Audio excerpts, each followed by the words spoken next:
So Cori, I mean, we're like hot off the trophy raising here, and I am so grateful that you took a hot second to join me. Thank you so much. It's so good to see you. It's so fun to be with you. Thank you for having me. Well, I love it. I mean, I'm following Good Morning America and Jimmy Fallon, and like, boom, here you are. This is pretty cool. So, Coach, I kind of want to start here. I mean, this is your first national championship, and you've barely had time to even process it. Really, has it hit you yet? No.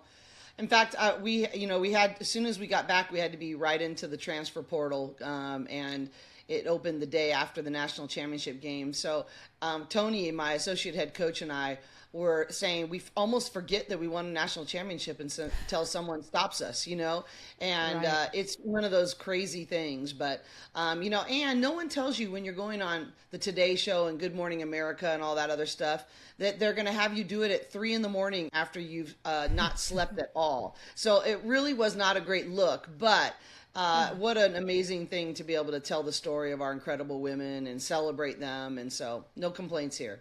Exactly. Well, and so special, as I know, you put your players first and your team first and your staff first, and what a special moment for them to be able to have some of those kind of opportunities. It's really cool. You know, Coach, knowing your heart and your values and your beliefs and what you stand for in so many ways, was there anything about hoisting that championship trophy that felt different to you than you maybe thought it would? Well, I didn't know what it would feel like, but I did anticipate that it would really be all about the people, like the faces that I saw, the alumni in the building, the imagery of all the people who helped me get to this position. The village, I was telling this story at our banquet last night. When I got hired, I was, talking about administrations, and one of the great analogy is that they were saying, "Hey, I just want you to picture us. If we're a good administration and we good leaders for you, that when you're cutting down the nets, we're holding the ladder. We are really holding the ladder for you." And Wow. honestly, as I was going up the ladder to cut down the net, I just had this image of all these people at the base of the ladder holding it. And it gets me choked up. It was really humbling. And that exact image of, people that had hired me a long time ago said, and that was the image that came to my mind as I climbed up it. And the other thing that really hit me is that remember I used to commute when I was here as an assistant coach, 93 to 95, with Mark Gottfried and Lorenzo Romar. And one of the things that Mark Gottfried used to tell me was, and I was a young coach, I was eager, I was like, what do I need to do next? How's this going to go? And he said, slow up, Cori. He said, be really careful that as you climb the ladder in this profession, that you don't get to the top and realize your ladder's standing against the wrong wall.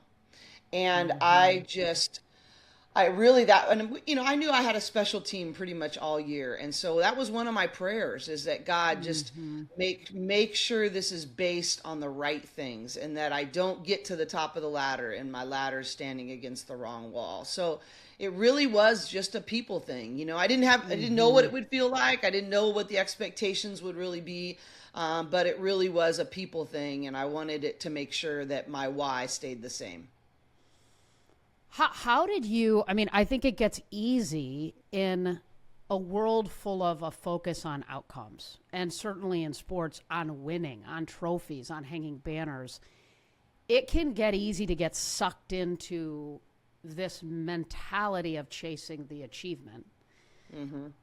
What were the things that you did? Because I'm hearing you say you made sure your ladder was being supported by people, not what you were doing at the top of it, right? By the pursuit of better, by the teams that you were putting together, the moments you were creating for them, more than anything else. How did you stay centered in that pursuit Yeah, when you were certainly focused on trying to win it all, but absolutely. you kept your lens centered? Well, imperfectly. For me, it really starts with my faith, and it starts with just knowing that this is an outpouring of how I have been loved in my relationship with God. And so it is, I never want to serve from an empty cup. And so if I'm trying to pour my life out for the sake of others, but I've got nothing on the inside, it's going to fall really empty. And so for me, it starts with really setting my mind every day about what my real purpose is, why I'm doing this. And believe me, I am such a driver that I lose sight all the time. I don't get this right every day. But what I love is every day I feel like I have new mercies to pursue better again and to, chase better again. And so I think I don't think it's a focusing. I think it's a refocusing over and over again.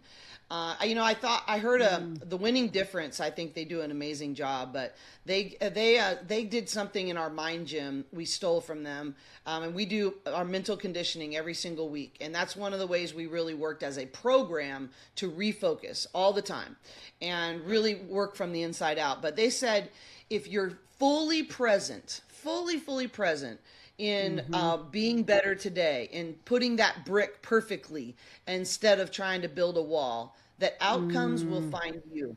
If you focus on outcomes, you usually skip the steps that it really takes to get to where you want to go. And so I just really, we surrendered outcomes. We just said, hey, can you look yourself in the mirror and say, did I master my craft today to the best of my ability? Did I intentionally improve today? Was I an elite teammate today? And I think just building in bricks. The other part about my faith that's so big is that I know that God already knows I'm going to screw up. And it's not about being perfect. It's not about chasing perfection. It's about building disciplines in my life that help me remember what I'm all about. And just continually remember. And so we just tried to refocus day by day and week by week of what we knew our real purpose was. And which finds you at a moment of achievement where that wasn't the focus. So there isn't this, what some people call achievement sort of depression after, right? Which is a dangerous thing. Doing it that way and with your faith and your discipline and commitment to your values and the consistency inside of the rhythm of relinquishing sort of the focus on outcomes, inside of that can be hard to implement in a world where there's a lot of change, where we see a compromise sometimes on the way the world might approach these kinds of moments. And I know you've talked about that, right? This commitment, and Wooden, I believe, really was instrumental in that, this commitment to your core values, your beliefs, your faith, your systems. And was there ever a time, though, where it's like, man, like doing this way and winning, can I do this? I mean, there was this tension, I would imagine. Yeah. How did you navigate that tension? Yeah. Andy Stanley day to has day? a great, Andy Stanley has a great quote. He says, some tensions are meant to be managed and some are meant to be solved. And I think that's a tension that's meant to be managed. I don't think you ever just arrive and go, oh, I got this. I think it's a tension that's a day by day going, okay, am I in a balanced, healthy place? Is this a healthy tension point for me? Because my reality is that if I don't win enough games, I lose my job. My reality is that sometimes my bosses are not going to value the same things that I value. Sometimes social media or the outside world is going to say some really brutal things about who I am choosing to be and the uncommon way I'm choosing to do it. And so I don't think that you ever wake up and go, oh, none of those things matter at all. Like they do. I'm going to lose my job if I don't reach a certain level of excellence. So that's where I finally came to the point of, I'm not supposed to solve this. I'm supposed to manage this tension in a healthy way. And that freed me up a little bit, because to go, okay, this is always going to be there. There's always going to be this sort of conflict between what I value and how I'm trying to go about doing it, and the realities of the landscape in which I'm working in.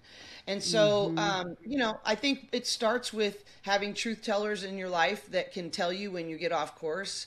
I think surrounding your inner circle where there's alignment with that, so that there's sort of this hedge of protection around our thinking, that even if the outside world doesn't agree, that there's this alignment within my staff, that that we know our whys. We celebrate those things all the time.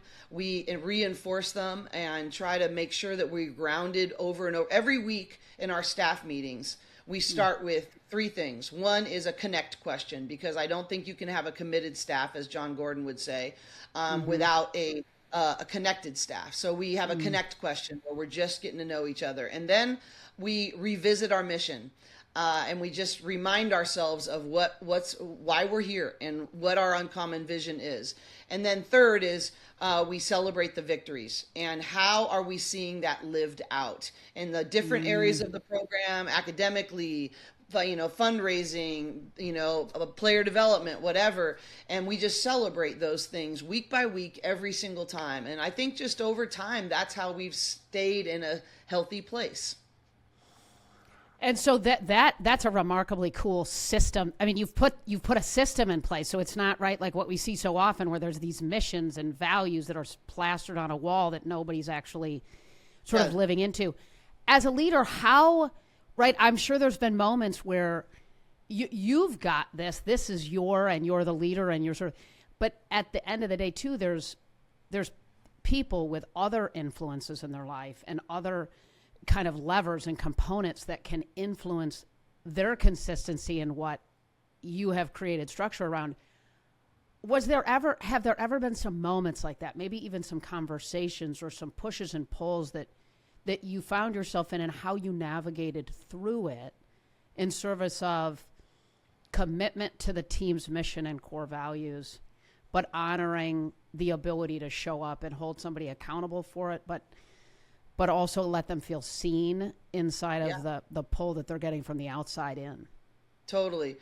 I think that one of the things that, and believe me, I've really messed this up sometimes. And I think one of the things I learned really early in becoming a head coach was you better get good at asking for forgiveness when you screw up, because there have been times where I have lost perspective in that. And I had to it actually happened with Lauren Betts, my star player.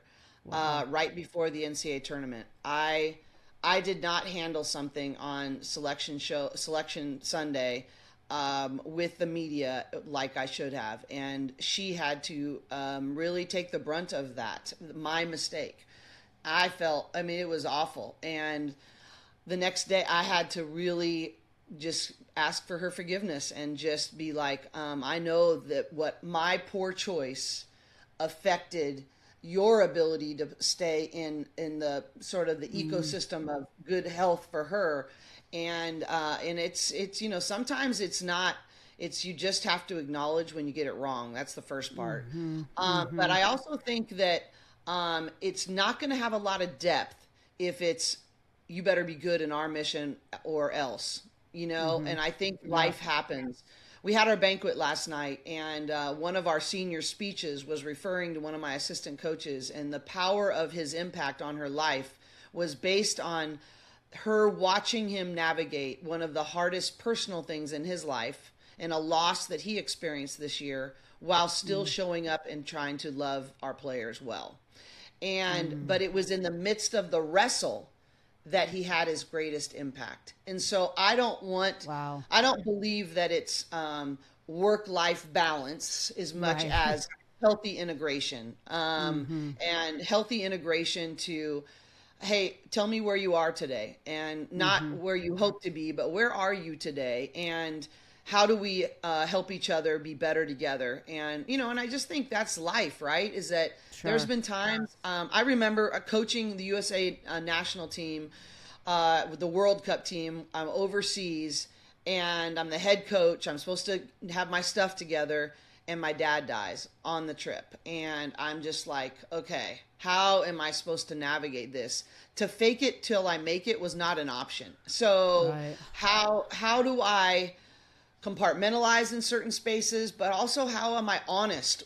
These are coaches I've never coached with before. These are players I don't have a backlog of knowledge with. And so, I don't think I could just ignore it and push it to the side. I had to be honest, and then I had to have just right next steps, and I had to get people around me that could help. But I just think I am a huge, your culture and your mission means nothing if it's not, doesn't have legs of consistent behaviors and people that are like, yes, I want to live that way together. And and I think that, there have been a lot of times there. First of all, what you said about there are times where I've doubted, can I do this? Does this work? And there have been times where I've had to have really, really hard conversations and be like, okay, what are we doing here? This is where I think this is affecting the organization, but maybe what do you need to be heard on that I'm not aware of that's affecting how you're showing up for our mission? And I think when it goes back to it, usually when you hit those tension points, when those tunnels of chaos that you have to enter into, I think it's always best to go be quick to listen and slow to speak so that you get a full context of what's showing up. John Wooden has had an incredible influence on you. How has he changed you? Well, what you just said about, the doubt days, I used to ask him, like, is this really possible that you can have excellence at the highest levels and still be principled centered? Is it really possible that you can be in the sports world as a leader and not demean or be transactional? And he showed me that it was. And that's been the biggest thing I hoped being on this stage that we have right now is that I could maybe do for others what Coach Wooden did for me, which is, yes, it is possible. Yes, you can. And so I would sit with him Tuesday after Tuesday all the time, where we'd just be in his den and I would just be questing to get every piece of knowledge. But you know what it was? He didn't really impart knowledge. He helped me think better. And he would never answer my questions. He would always go answer with another question. And, well, how do you think you can figure that out? And how are you wired to lead in that way? And, and he would just guide me down this path of me, in the end, gaining more confidence that I could figure things out on my own. And that's like the ultimate teacher. He's not trying to get any credit. He's not trying to do that. He's trying to help me be more and more self-sufficient in my own thinking and honoring how I'm uniquely wired to lead. And that took me a long time, but that's probably the biggest gift that I'm experiencing right now, is that I'm able to pay forward to someone else. You don't have to demean. You don't have to be transactional. You don't have to make it about you. It truly can be. A servant leader is thrown around all the time, but if I were to ask my manager if I'm a servant leader, what would they say? If I were to ask my, walk-on on my team, what would they say? And Coach Wooden's managers, Coach Wooden's, the people that nobody knew served on his staff would say he served them just like he served Bill Walton or whoever else his star player was. And so that's a big commitment, and that's something that he didn't preach. That's something that he modeled. Which is obviously sometimes it is often the best exactly. approach. We live in a busy world, right? And I think that takes what you just described, which is incredibly important, takes a lot of energy. It takes a lot of time. And there's more and more demands on coaches today than ever before. It's 24/7. One of the things that comes up for me, candidly, Cori, is as I think about that, because of the amount of time, because of the amount of energy, because of all that, what gets compromised? And I'm single. That's what gets compromised. Right.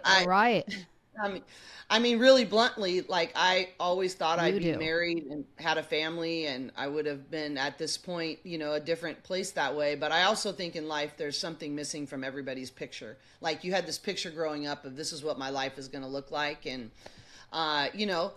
I didn't picture this. I didn't picture being 54 and single and, without kids of my own. I'm really at peace with that now. But there was a time where that was a real wrestle for me. And that was like, wow, what's up with this? How come I can't? I feel like a lot of times men can have both easier, or it's more accepted or more common for men to have both in this kind of profession than for women. And so that's one thing that's been a compromise for me. I have been public about, and I've gotten some criticism on this, but the last 2 years have been, maybe 3 now, the hardest of my career. I mean, all of our job descriptions doubled when NIL came. I became a fundraiser, a CEO, a lot of other things. I'm dealing with agents. I'm having to build a front office. I mean, the things are just nuts. And I have questioned many times in the last few years how much longer I can do this. I just don't think it's a sustainable pace. I don't think it's a healthy pace, quite frankly. And people are like, aren't you willing to work hard? You're in a privileged position. All of those things are true. And I'm trying to go, you know what?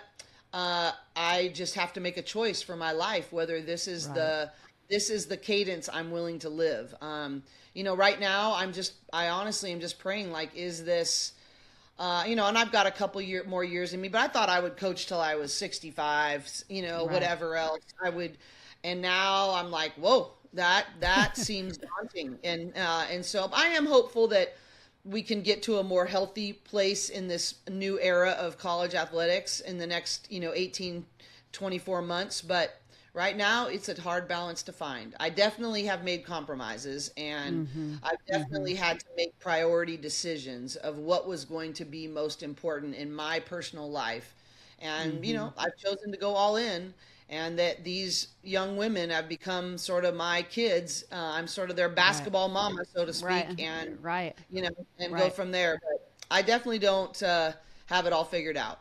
Well, none of us do. I mean, none of us do, right? And I mean, I always say, too, similar to what you just, it's about alignment, not balance. And look, when you're watching your mom curl up under you and beside you in that moment, I mean, that's awesome and special and remarkable. And so I think most of it is the awareness around keeping the things that matter most, the things that matter most. And yes.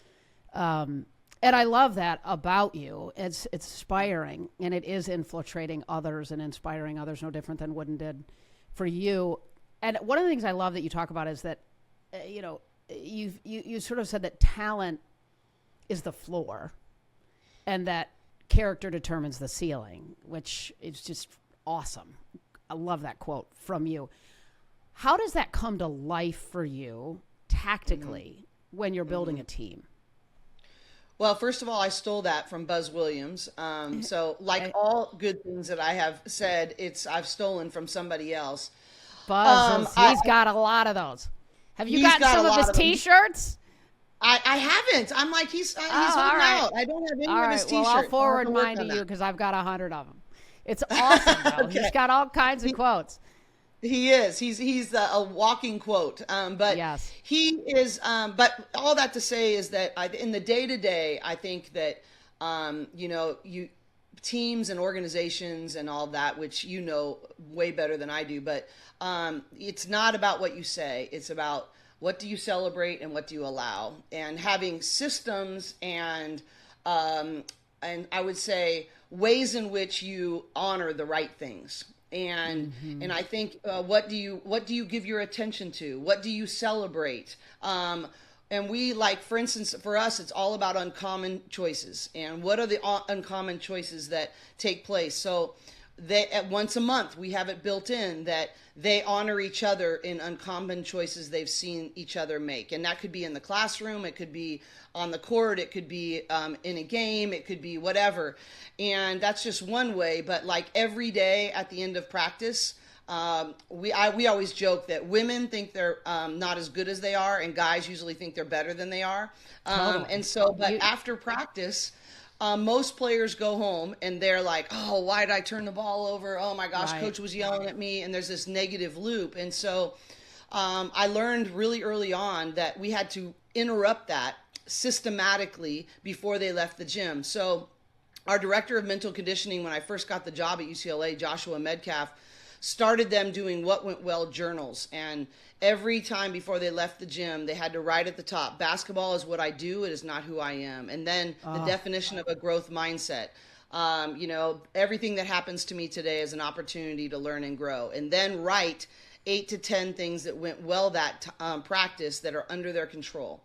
And so they would do that every day and write it out before they left, because we wanted to interrupt that negative loop that we know is happening in their head. And then we also have added this year at the end when we huddle up, 5 what went wells minimum that they call out in each other that day. And they all have to be under their control. They all have to be things in which they can replicate and do over and over again. Their character choices. And I think you just build consistent systems, the way we do community service and the way that we honor that, everything has intention. And it all goes back to reflecting and reinforcing the values in which we want to determine how we do life together. And so, I really think it goes back to what you honor, what you celebrate, and what you consistently reinforce. I mean, I love how you say what you honor, what you celebrate. I mean, that is, and have you found, Coach, I mean, there's no question, right? We all have this inner critic, and what you're essentially doing is shifting it into an inner coach when they leave the gym. And then do you encourage them to pin it up on your mirror until tomorrow after practice, and you put a new one over it and a new one over it? And I mean, just to keep it visible for them? That's a great idea. I'll probably steal that. I haven't done that. I think that one of the challenges with, college students especially is that, I get them at the beginning of the day, which is a really good thing. So we can set our minds together, which I think has been, my hope is that as they go on in their lives, they will have built habits that they know how to set their minds in their relationships and their professions and those kinds of things. So that's a real honor. But one thing I did with 3 of our 3 freshmen this year who were, we're projected to have 6 players drafted it's a record. That's ever it's happened insane. It's absolutely insane. But imagine being a freshman on that team, and it was hard. They felt like they could do nothing right, and so we started doing. It wasn't a pin it up on your mirror, but it was every night we text each other, myself and the 3 of them. 5 what went wells for the day right before bed. So right before you're sort of subconscious, you're going to sleep, you're reminding yourself about something that you learned, a really great conversation that you had, how you grew. And we did that together. What was unintended is it helped me get to know them in such a cool way. And I realize in business or in other organizations that it isn't always that no one wants to do that with their boss at the end of the night, but I could see that these freshmen were feeling so less than on a consistent basis. And I'm like, let's do this together, because I could use it too. I'm going to bed going, where did I fall short, or how did I not serve our organization well? And so honestly, it helped me too, but it also helped me deepen my relationship with them. But I do think that what you set your mind at the beginning of the day and what you allow your mind to go to bed thinking about are 2 really important things. Incredibly important. I mean, I love that system, that process that you did. I mean, that is remarkable. And I would imagine when you think about a team that's turning over, I mean, in so many ways, right? Like you said, it's incredibly exciting for the 6 and the freshmen that you've now poured into. But the world is ever changing. Organizations are continuing to have to adapt. The pace, the speed of change. How do you continue to gel and create that connectivity, that love, that support, that consistency? Because I always sort of say, when you have one new team member on a team, you have a new team. You're about to have a whole lot of new team members on a team. That's a new team. And then we've got the fluidity of it in light of NIL and the portal. Do you have any sort of best practices? Because I think this is something so many people find in their own circumstances in life, is teams changing constantly, and they've got to adapt. Yeah. I mean, just there's chemistry, there's different personalities, there's different, backgrounds. Women's basketball is the most diverse sport in all of college athletics across so many different lines, and has been over a decade. So add that to the mix. And so one of the things that a couple of things that are just baseline things for us. Everybody takes the Enneagram personality test. I know there's a ton of great ones. There's DISC, That there's one's amazing. Myers-Briggs. Are you a But three?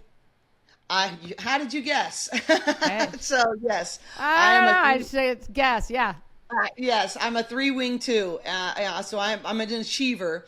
Yep. But we start every player, every staff member takes the Enneagram, and every player, every staff member takes the love languages test.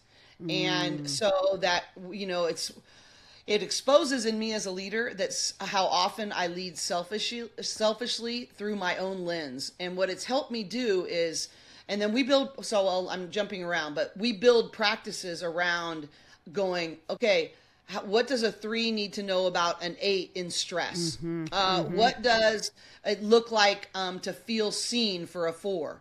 What is it, and really learning about that. And we do a lot at our retreat in the summertime when we all get back together, and we actually revisit it about once a quarter. So probably every 10 weeks or so, like some activities surrounding that. But I have tried as a leader, and I don't get it right all weeks, but I try to do something for a staff member and a player in their love language every single week. So if I know someone's an acts of service person, how do I, help them and take their car to get cleaned? If it's a staff member, if it's a player who's a words of affirmation person, how do I write them a card that's in their locker when they show up? And I just try to do one thing for one player and one staff member every week. But what it does for my heart is it gets me out of my own, like, achieve, this is what it takes, and go, okay, pause. What do they need? Right. What are they, how are they experiencing me as a leader, and how can I truly serve them in a way that's meaningful to them, not what would be meaningful to me? And so that's a basic one, but I do think you have to sort of step back and go, one of the things we did last year is, what would keep us from what are the 3 biggest things that would keep us from being in alignment this year and reaching our potential in terms of how we stayed mission minded. And we really acknowledged that, for instance, being present focused was a really big one, because we knew the draft was going to be hovering. External noise was going to be like, if they don't win this year, they're out. That's, it's win or bust, and things that we don't believe in, but we knew were going to be messaging that we were going to have to process. We talked about that, being able to let go of accolades, like All-American, all of the different things. We had to let go of those things, because when you have 6 potential draft picks, Right. they're not going to give them to our whole team, right? So somebody's going to have to sacrifice in that, or they're going to have to let go of starting in our world, right? And it could be applied to business in different ways. But I think at the beginning of a year with a new team, acknowledging what are the biggest temptations that can be anticipated. And so we started a practice that we did every week, is that we would draw our circles, and we would draw one circle, and then we draw one in the middle. And on the outside, it was all the things trying to penetrate, right? It was all the things that were trying to divert our attention away. And we would just write, struggling with what they're saying Right. about me in the draft, or I feel I'm in a shooting slump and I'm wondering if I'm enough, or whatever it is. And then on the inside was what you were going to commit to focus your mind on. I'm going to get X amount of shots up. I'm going to focus on being present focused today and being a great encourager. Whatever the thing in the inner circle is, what we were going to refocus on as we push those things out. But I do think it's like a family, right? It's a living, breathing, evolving organism, and that there's no substitute for to be known. We want every player in our program and every staff member to feel safe, seen, and heard. Well, you got to do a lot of relational work to have that kind of environment. And so we just say, all of you is welcome here. All of you is welcome here. But in order for that to be true, we have to know you.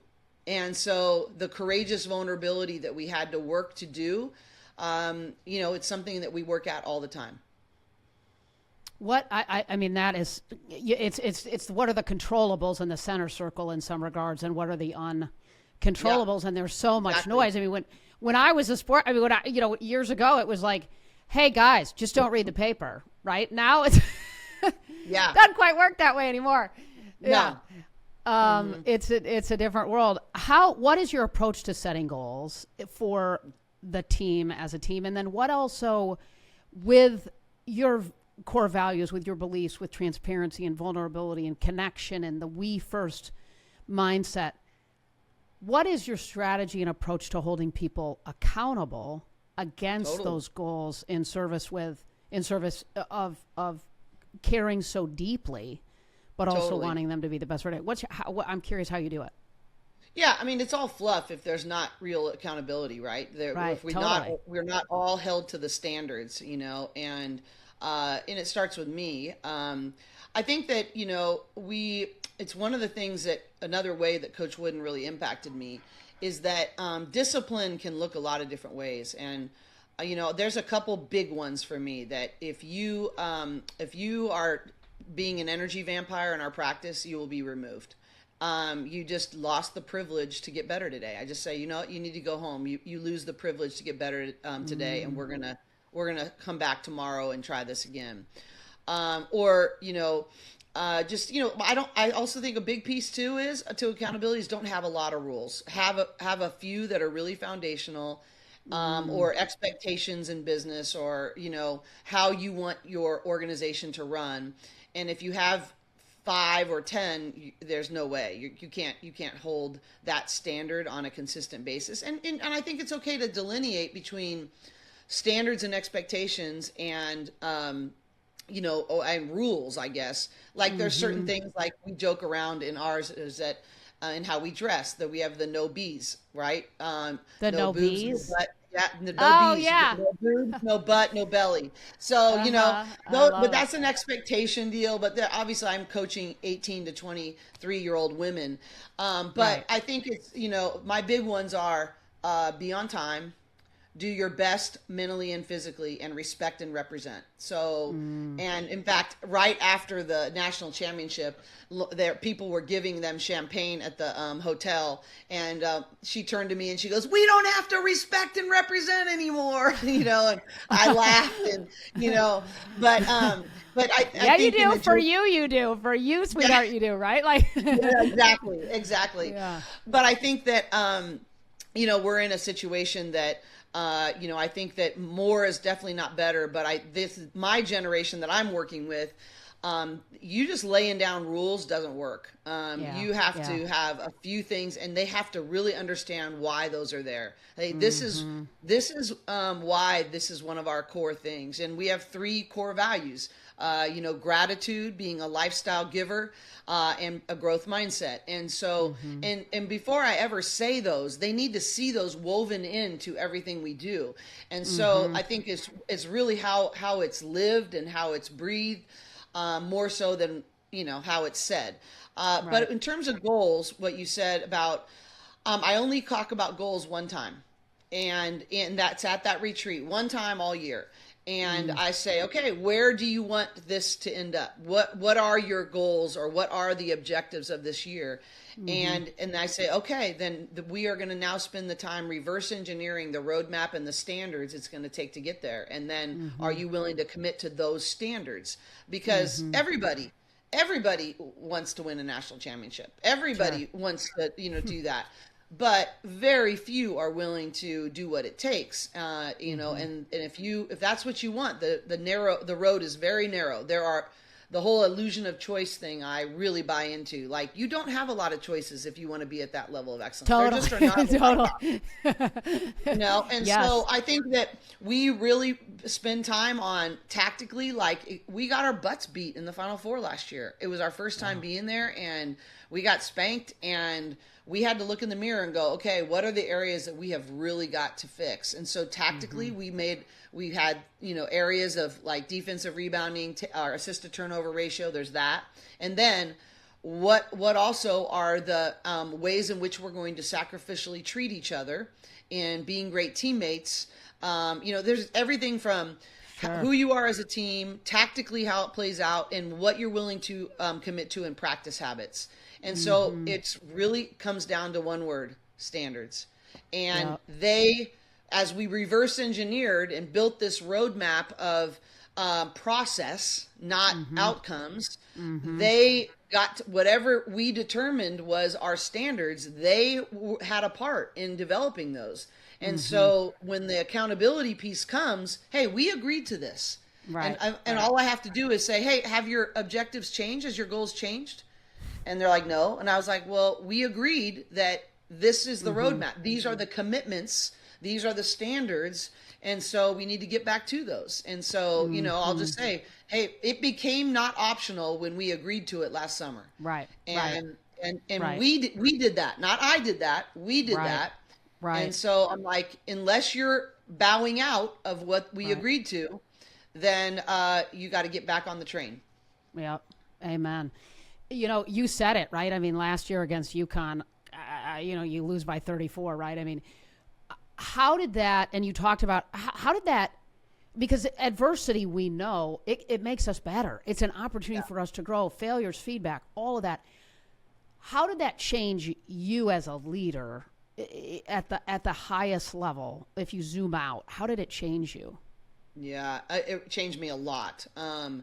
Did it? I literally did a deep dive on what was my body language like going into that week.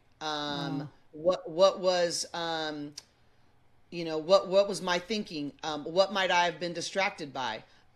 What were some practice habits that I let go that, you know, just like I believe winning the national championship was a byproduct, getting our butts beat was a byproduct of something I let go or something I didn't handle right in the process. So I went back and was like, okay, how did I structure practice? How did I utilize my staff? You know, what were all of the symptoms that, you know, were pointing towards there was an illness that I maybe ignored. And, you know, honestly, our team, I asked them all the question, what do you want me to take responsibility for in that loss? And I asked every player that. And what came out is we had a really hard, just the opposite of this year. Last year, we had so many people that were worried about starting, how many shots they were getting, you know, what their parents were saying from the stands. And it was, we need you to toe the line harder on those things. We need you to, as a leader, to never put up with certain things on the bench, like body language and disappointment on the bench was one of them. So this year I videotaped the bench every game in non-conference. And That's amazing. we had conversations about that. And That's amazing. because I don't see it in the game. In the game, I'm coaching tactically. And so I said, okay, we said this was important. So we had somebody that was filming the body language as they got taken out of the game and how they sat on the bench and how they continued to give to their team. And we had conversations about that. But I think that the thing they asked me to over and over again that I'm a very relational coach. I don't need to be their buddy. I'm not their friend, but I do want to feel that there's trust and connection. And they said, we know you love us, coach. We know you have done the work to make sure that is never in question. And we need you to be the bad guy this year. We need you to hold the standard at every turn, even if we're jerks about it. And we need you to actually give up your connection. And and I said, if you're willing to ask for that, I'm going to be willing to give it. So it was actually less of a connection year for me and individually. But I knew that they knew I loved them and I had to just toe the line. And that was my bigger role this year. I love that because in part it was like, they wrote your job description for you. Absolutely. They did. I mean, they wrote it, and then it was easy, probably because in your heart that's harder, but in your heart you were also able to reframe that as I'm serving them, and this is what they've asked me to do. Absolutely, it's amazing. You know, I love it. There was purpose in that. There was meaning in that. You know, and so it might not have been comfortable all the time, but the purpose and the meaning was much greater than any discomfort I was experiencing.